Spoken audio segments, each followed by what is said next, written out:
I've pressed it. Go. It's me. Hello. Hello, people. Hello, people. I was trying to be dramatic, but yeah, that didn't work out that great. But I am back. So sorry for the hiatus. No promises on any more hiatus, but I'm gonna try to be a little bit more consistent than I have been. So today I am bringing to you top 5 tips on getting through your preceptorship. So basically, if you're a GN and you're going to be getting precepted, or you're going to another unit and you have a preceptor, anytime that you're going to have a preceptor, I guess, is where my tips may apply to your situation. So I have some notes here. So if I look down, that is why. Tip number 1. So, it is okay that you don't know the answer. You don't know everything. No one in this world knows everything. And it's okay to ask for help. So, basically, what I'm trying to say is you're not going to look stupid if you ask for help or don't understand what is happening at the time with your patient. That was really hard for me at first to understand. It's like I'm just this I'm this type A type personality, and I just want to know everything. Like I want to be the one that knows everything, and sometimes we just don't know, especially in nursing. There's so many things that can happen that there's just no way that we know everything. So it's okay, like sit in that, like that you don't know everything, and it's okay to ask questions. All right. Tip number 2. Nursing school and practicing in the hospital are not, I repeat, are not the same thing. So in nursing school, obviously we did clinicals, but it was never really our responsibility. And then the patient was never really our responsibility. And that being, a fact is scary all in itself. That, you can't just be like, oh, let me go get your nurse. I'm just in nursing school. I mean, those times are over, and you are the nurse. You are the nurse. But what I can say is, like, when you're still in preceptorship, you can get your preceptor to help you, but you still have to take responsibility because you're not going to be in training forever. So you definitely have to jump in and try to do things. But if you need help, just know that your preceptor is there for you. Nursing school is a time to expose you to different things, but it does not give you all the exposure you're going to need to, be a nurse. And it takes a while. I've been a nurse for almost a year, and I still feel like sometimes it's my first day. I'm like, oh my gosh, I've been a nurse for a year. How did that happen? It flew by. But there's days that I still don't feel comfortable in my role as an ICU nurse, and that's not a bad thing. That's okay. Sometimes it's okay to admit that you don't know everything, like I said in tip number 1.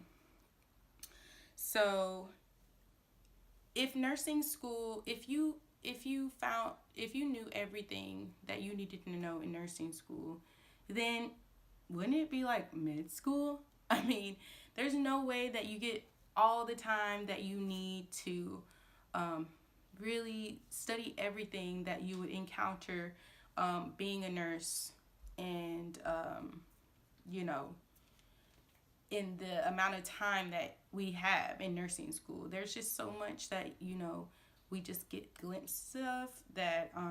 It's not nursing school's fault. It's just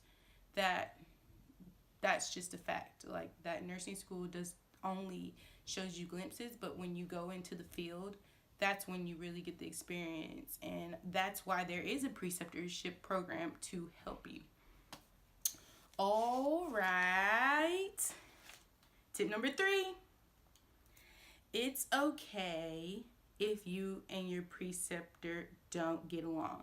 So when I was, in my beginning stages of preceptorship, I won't say that we didn't get along, but I just felt like, you just want to get along. You just want to have that friend, you're going into something new. You're going into an area that's unfamiliar to you, and you don't know anyone. You don't know the unit. And so you just want someone to be on your side. And, this preceptorship time that you have, you're just hoping that, hopefully we get along and they have my back and they're going to, help me even when I'm off preceptorship or whatever. But sometimes it just doesn't get that deep. Sometimes your preceptor is just there to do their job and teach you, help make sure that you're successful in your learning what you need to know for the unit, to make sure that your patients are safe and take care of your patient, and that's it. It doesn't go any further. So, sometimes you just have to be okay with that. There are other people, other nurses that, you will click with and, maybe make a work friendship out of. But you and your preceptor, the only job that your preceptor is obligated to do for you is to be your teacher. So, on that note, if the preceptor that you have is not, helping you in your learning style, or, the way that they are teaching you, is not really conducive to your learning style, then that's something that should be addressed. Don't stay in a preceptor-preceptee relationship when you don't feel like you're getting the benefit when it comes to learning, because there's only a limited amount of time that you're going to be in training, and then at the end of that you're going to be on your own, which leads me to tip number 5. Or I'm sorry, 4. I can't count. You have a license to protect. So you have a license to protect. You only get one. So you definitely need to make sure that you know what you're doing. And if you don't know what you're doing, you definitely need to ask and make sure that you're doing the right thing, because you do not want to do anything that is going to hinder your license. There are people that know what to do. If you don't know what to do, do not be afraid to ask for help. And that's reiterating a tip that I had focused on earlier. But again, I cannot emphasize this enough. Do not be afraid to ask for help. Do not be afraid to admit that you do not know how to do something. Do not be afraid to ask someone about something happening in your if there's a change in your patient's condition, because like I said, your license, you only have one, and you need to protect that license. Okay, tip number 5. You don't stop studying after nursing school. I know. Isn't that a bummer? I thought that, oh my gosh, I'm done with nursing school. What an amazing adventure it was. I mean, what am I talking about? Amazing. It was kind of terrible. But at the same time, it was one of the hardest things that I did. But at the same time, it taught me a lot of things. And it was amazing knowing the fact that I got through it. But you don't stop learning. There are so many things that you have to learn once you get to the hospital. For example, there's CEUs. There's so many courses that you have to take as a GN if you are a GN. There's courses that you have to take as a nurse when taking care of your specific patients. And we call them CBLs on my at my hospital, but every quarter there's like at least 10 to 15 CBLs, which are like little online modules that we have to take as well.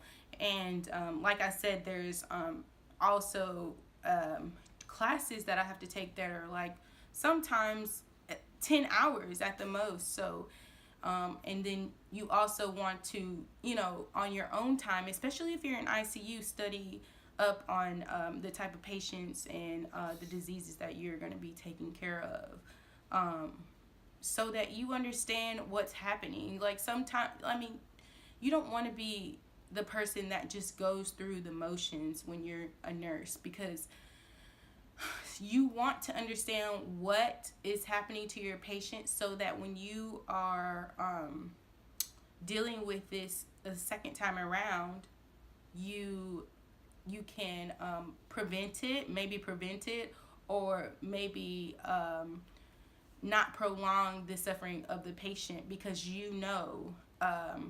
from past experience what happened last time, and you understand why that happened, and now you know how to prevent it or stop it before it gets too severe, or something else, something more